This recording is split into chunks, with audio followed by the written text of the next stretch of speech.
최근 윤석열 정부의 실정을 비판하는 각계의 시국 선언이 이어지고 있는 가운데 기독교 대한 감리회 소속 목회자 341명이 시국 선언에 나섰습니다. 목회자들은 윤 대통령이 헌법 수호 책무를 망각한 채 친일 행보와 한반도 전쟁 위기를 고조시키고 있다며 자진 사임하라고 목소리를 높였습니다. 보도에 송주열 기자입니다. 굴욕적 대이래교 윤석열은 즉각 사임하라! 독립운동가를 다수 배출해 순환의 민족 역사와 함께해온 자부심을 가지고 있는 기독교 대한감리회 소속 목회자들이 윤석열 대통령의 자진 사임을 촉구하는 시국선언 대열에 합류했습니다.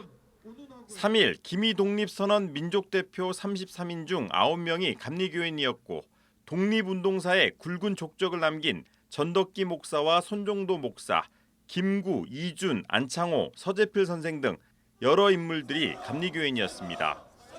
감리의 후예이자 시대의 예언자로 부름받은 우리는 윤석열 정권의 폭정과 만행으로 인한 역사의 후퇴를 이대로 두고만 볼 수 없습니다.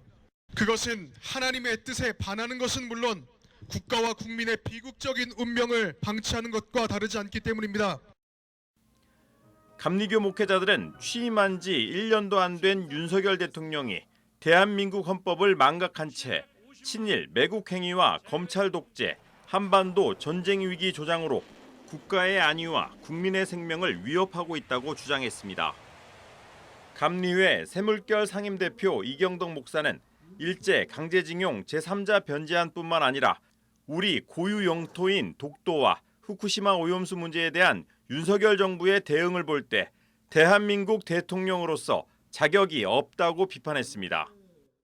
대한민국 1호 영업사원이라고 하며 자화자찬하던 대통령은 알고 보니 일본 국익을 위해 뛰는 일본 1호 영업사원이었던 것입니다.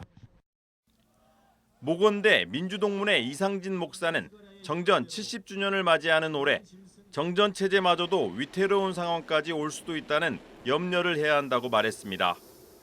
대한민국 헌법이 대통령에게 부여한 책무인 조국의 평화적 통일을 위한 성실한 의무보다는 한반도를 전쟁의 위기로 몰고 가고 있다는 주장입니다.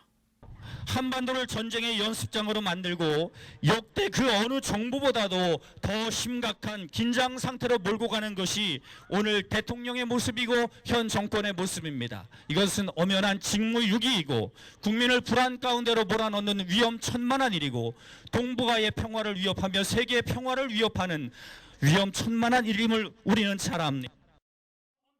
목회자들은 또 윤석열 정권은 검찰 독재 정권이라면서 모든 국민은 법 앞에 평등하고 어떤 영역에서도 차별받지 아니한다는 헌법의 정신을 짓밟고 있다고 주장했습니다. 기감 목회자 341명의 이름으로 발표된 시국 선언문은 이철 감독회장에게 전달됐습니다. 한편 기감 외에 다른 교단에서도 윤석열 정권 퇴진을 촉구하는 시국 선언을 준비하고 있는 것으로 알려졌습니다. CBS 뉴스 송주열입니다.